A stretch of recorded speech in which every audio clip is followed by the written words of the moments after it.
Hello again, this is BugPowderDust and thank you for joining me for another World of Tanks replay.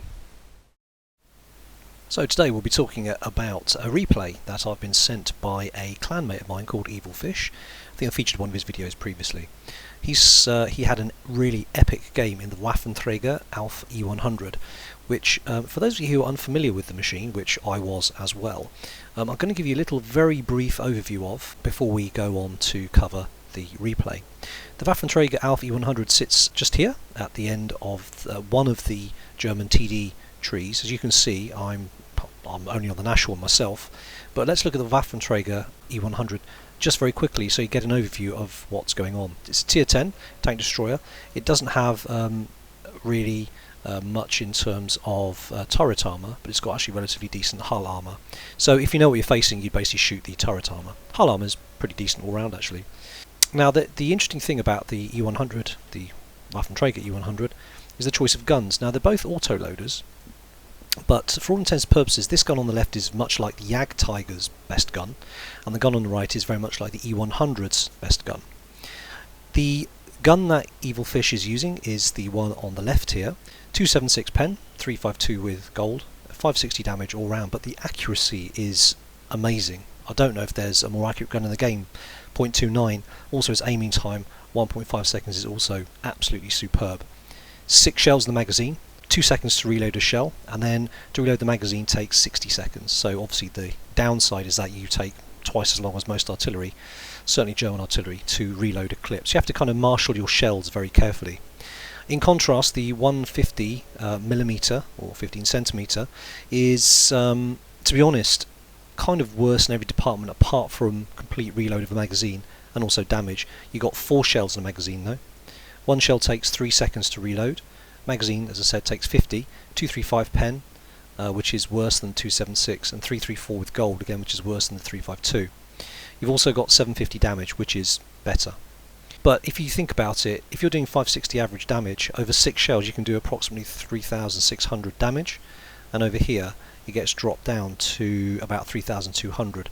So in terms of complete damage with one magazine, then the Jagdtiger's gun would be favoured. With higher pen as well, you're more likely to actually go in. Gun is less accurate, has less aiming time, so really the only thing going for it is the damage, and the reload is 10 seconds faster. So that's really about that. This isn't a review of the tank because I don't have it. I can't really comment upon it, apart from it has to be I'm definitely going to fear them a lot more when I face them on the field after watching this replay. So without further ado, let's get on to the replay. So we're off. EvilPhish is in a platoon with Jack Sparrox and Guerreri, both from the clan. And you'll notice that there is also the Jagdpanzer E100, the other tank destroyer, tier 10, that the Germans have, driven by a player called Pomerian.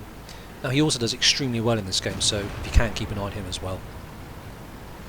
So as you'd expect, EvilPhish is aiming for the hill. You notice the IS-8 on the left there. That IS-8 does absolutely nothing the whole game, unfortunately. So it just sits there, moving to the top, and then I don't know what he does, all tabs out maybe. He doesn't fire, doesn't do anything. Moving to the top of the hill with the other tank destroyers, which is the best place for them. The E100 doesn't have great gun depression, but it's actually better if you turn the tank around.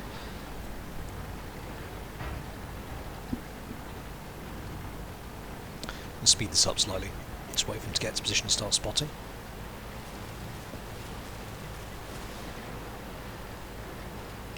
Okay, in position. I think he's going to stop, let his binoculars turn on after pausing. Not actually needed, so there's a couple of tanks spotted now.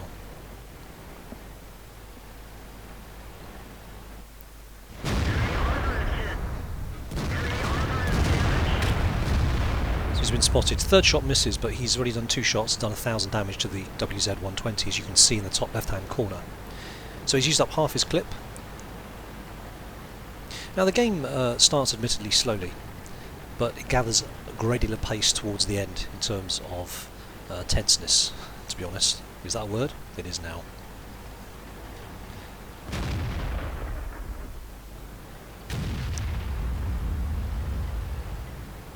So he doesn't go for the reload, he's obviously marshalling his shells carefully. 3 shells is good for now. He can do relatively high amount of damage with that. Team spread out fairly well, although they're a little bit light on the left hand side, which is where the other two members of his clan have, his platoon have gone. Looking around for targets, nothing really can be hit at the moment. So first member of his platoon goes down in the bottom left hand corner, punishing the E5. Fires blind, now goes for the reload, so 1 minute on the reload. But that's fine because he's not in any danger there, so he can pull back, allow himself to be despotted and be safe from any fire. There is no artillery in this game, which makes it a lot easier for tank destroyers like this to be quite dominant. For some reason, I don't know why, a lot of the chat is coming up duplicated. Don't really know why that's doing that, maybe because this is an old replay. So a big hit there from the Jagdpanzer E100, knocking it about 1100 off the E75. That's a big gun, big gun. So here we go, that IS-7 cloaked, unfortunately, on the move. Just take a look at this Jagdpanzer E100. Boom, very impressive. Jagdpanzer gets on a massive hit, and EvilPhish knocks out the IS-7. Bang, E5 gone. All showing their side to him, which is extremely useful for him, not for them so much. So it's 5-all, and it's looking quite good at the moment. Again, he's down to 3 shells.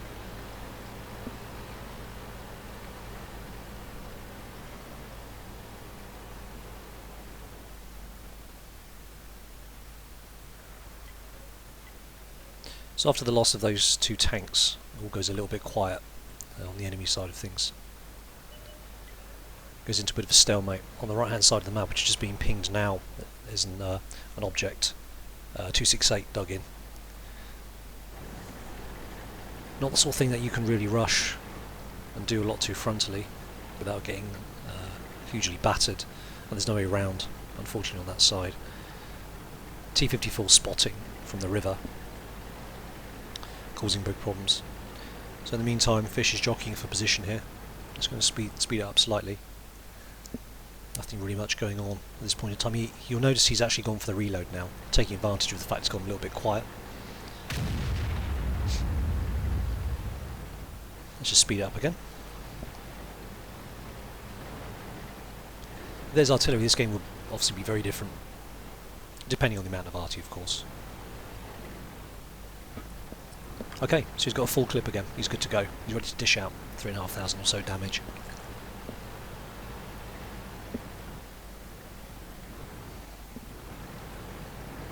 Again, I'm going to speed it up slightly.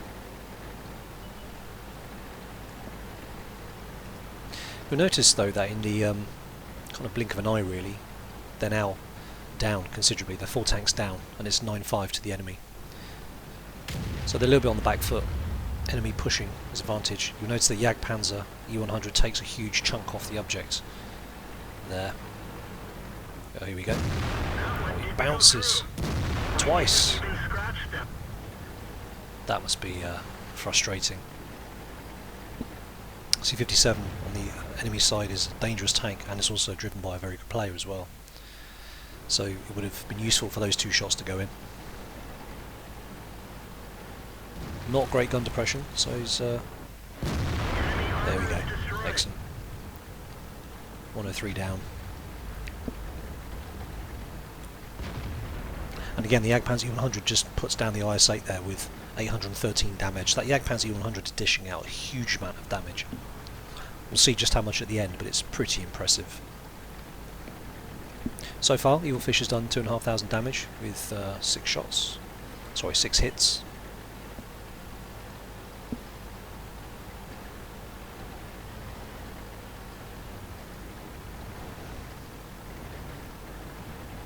So he sees the E4. He's gone for the reload again. Again, it's fairly quiet. He was down to 3 shots, so he went for the reload.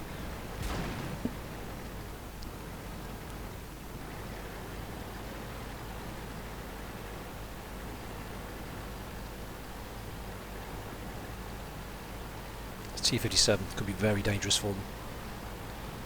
They're keeping each other spotted. T-57 bounces off his armour, but shoots him in the turret twice.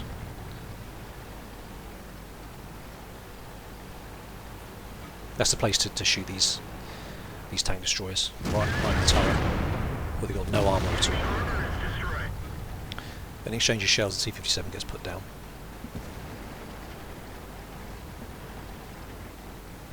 The sheer amount of damage these tanks can put out is scary.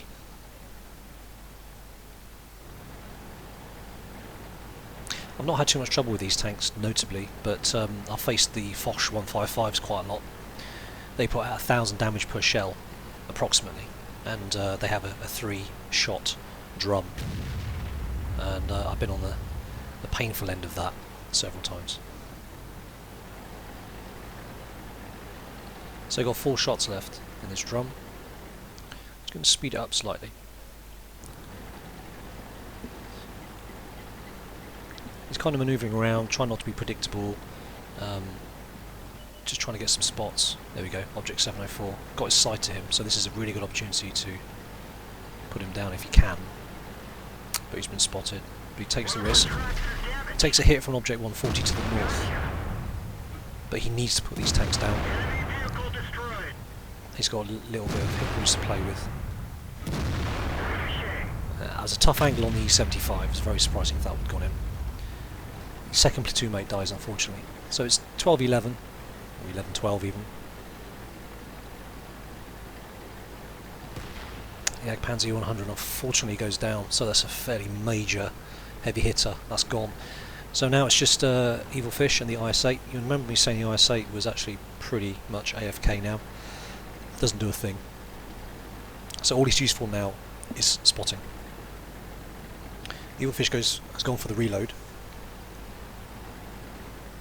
He's got a very hard hill to climb now. It's just effectively him versus 4 very capable tanks. The U-75, I mean, according to the stats, players not looking great stats on the E-75, but you know, players can have good days and players can have bad days, so it can't be dismissed. It's a dangerous tank. Object 140, here we go. He gets hit by the Object 140, but he puts him down in a shot, 400 damage. So he's got 412 hit points left, which means he's pretty much one-shottable by everything now. That's quite an important hit. E75 does approximately 500 damage. The FV215 does 1150, I believe it is. So, yeah. And the Object 268, I can't remember what that does, but it's going to be a one-shot kill for him. So he's gone for the reload again, and kind of settles in for the onslaught. The IS-8, fortunately, the fact he's AFK there is much better than being AFK in base, because he's going to give him early warning, like he's done there. Fish moves not second too soon. He spotted the Object 268 is probably turning around to face him, but he's now behind a rock in a fairly good position here. Now watch the chat. This is actually pretty useful. The chat shortly will tell him that the object is fired, and whatever your opinion is of dead players being able to give information, this is actually very useful to him. So he smacks the 215. And again, down to 4 shells. 215 moving for the kill.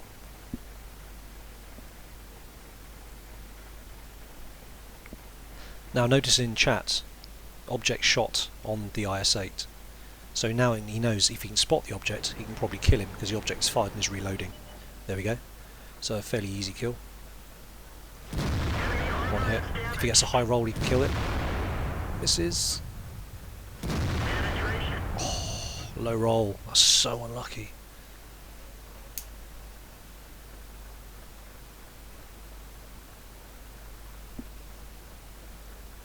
Okay, so he's gone. He's got 1 shell left. What would you do in this circumstance?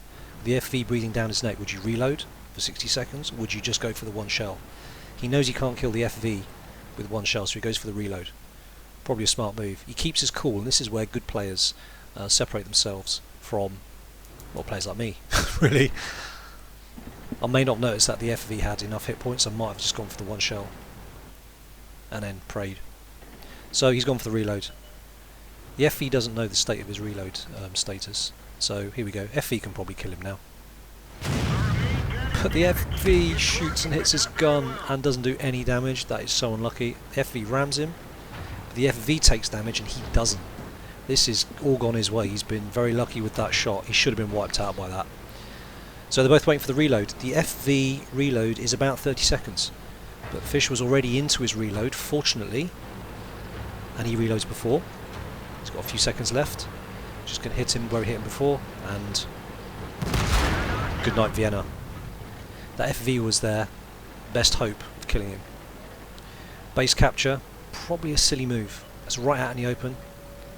But fortunately, look at that shot, just miss him. He wasn't tunnel visioned, and he saw the E75 on the map, move forward, and E75 missed him. That would have been certain death.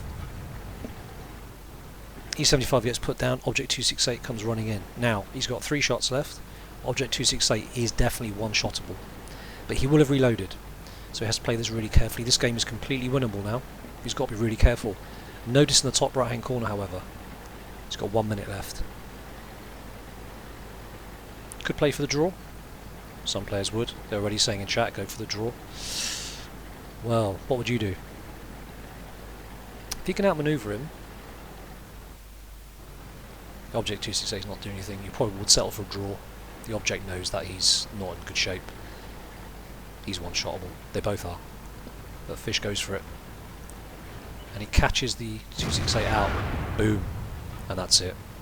What an amazing game. Let's have a look at the post-game stats. So let's take a look at the end-of-game stats. Very impressive.